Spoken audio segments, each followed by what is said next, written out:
What's up, everybody? Welcome back. It's me, Merch. We're in space right now. We're about to land. Don't worry, guys. I'm up on SpaceX, but I'm coming down hot. I wanted to show you where we're riding today. We're testing out the GoPro Hero 9 Black. I've had it for about 24 hours, and I was just itching to test it out. And I gotta say, I'm very impressed. But we're rolling from Franklin, which is a small little town in Down East Maine. It's highlighted there in the red. Franklin, Maine. It's a nice ride. We're riding from there to Cherryfield. Cherryfield. It's about 11 miles in between, but it goes through these nice mountain passes. You go over a ridge, go around some lakes, some ponds, I guess is the correct term because they're really small. Fox Pond, I believe, is the name of the one. That's my favorite. It's right here. We're zooming in. Zoom, enhance. Fox Pond. Boom. Got it. I feel like James Bond or something is like watching over my shoulder, and he's like, "That's the one," and he's about to fly in. But here we go.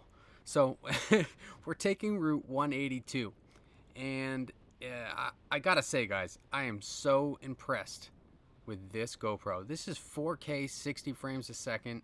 The battery lasts 3 hours and 40 minutes using that particular setting. I mean, just look at this. It is absolutely gorgeous. There's a 3.0. Oh, we got a Po9 there. Luckily, he didn't turn around. I do go a little bit faster than the speed limit. Not normally way over. I usually go 10, maybe 10 over.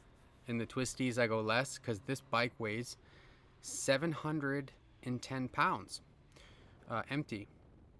And when I say empty, I mean empty in the compartments, no saddlebags, with a full tank of gas at 710 pounds, not including me.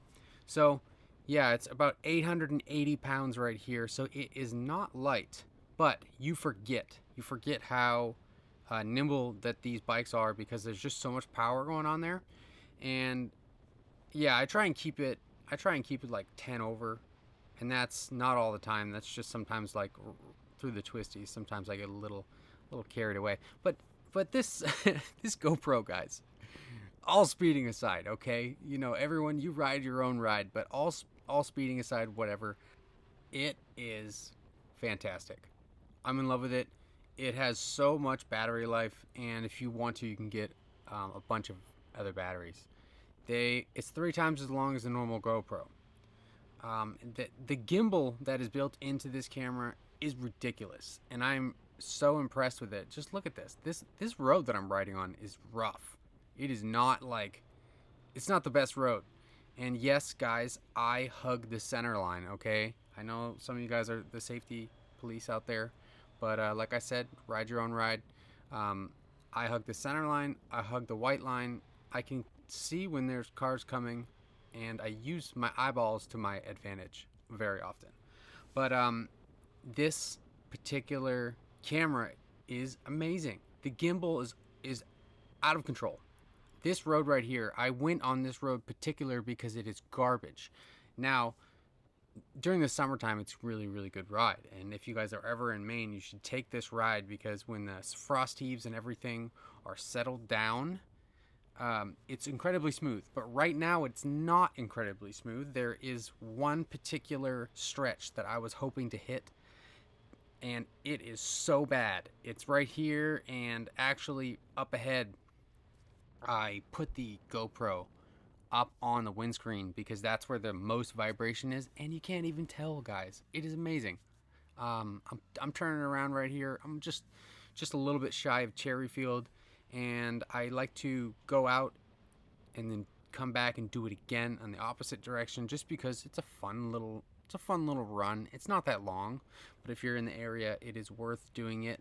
You just got to be careful because there's some boat launches, there's some recreational areas, and there are some spots where you have to slow down because there could be some cars turning and all that stuff.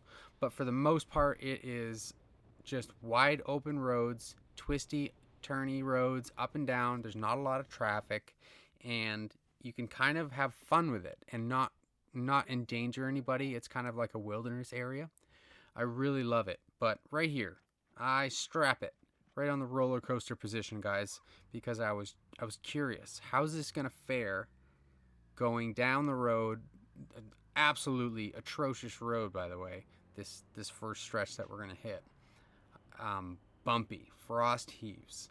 If you just pay attention, you will not realize exactly how bumpy it is right here.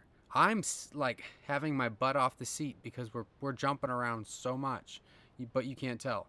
So it really does do a good job. This is the latest and the newest of the new with GoPro, and I gotta say I'm really impressed.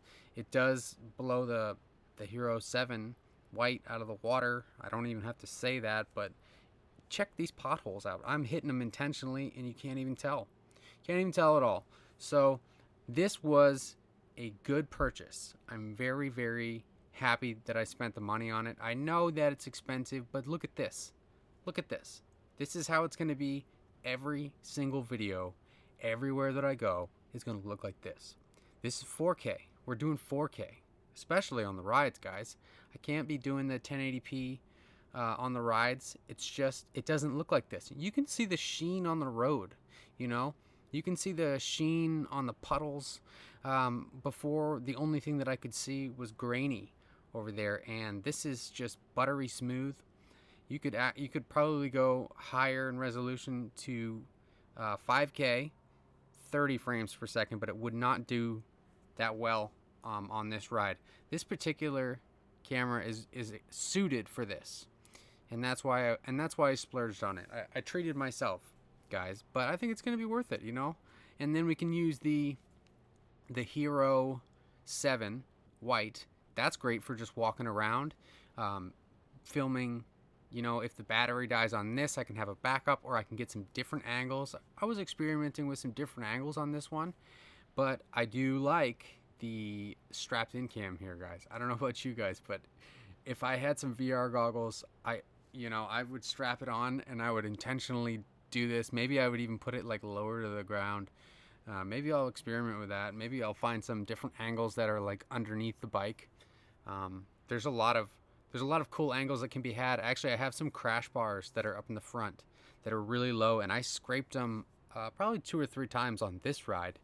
I forget sometimes. They fold up, so it's not a big deal, but I can hear them ting, ting, ting right off the tar, because when I'm riding, I'm not listening to music, especially when I have just done a lot of maintenance and stuff like that. I want to hear the noises of the engine. I want to hear if anything is making any rumblings or rattlings, or if something is not right. I like to hear it. I also like to hear the engine. I am an engine guy. I like to hear it rev up. I like to hear it spin up and see how it sounds. And that's another thing that I'm going to be working on. I just wanted to let you guys know I'm going to be incorporating a microphone into the actual engine compartment. The wind is an issue on this. They have wind canceling, but it's not that perfect, so I'm gonna have to do some wind socks, all that stuff. I want to hear some natural sound with riding, so that's the next thing I'm gonna work on. But yeah, guys, side helmet mount, not too bad. I'm gonna improve on that. But yeah, today was a good quick ride. I just wanted to share with you guys a little bit of the footage, and yeah, I'll see you guys real soon. So peace.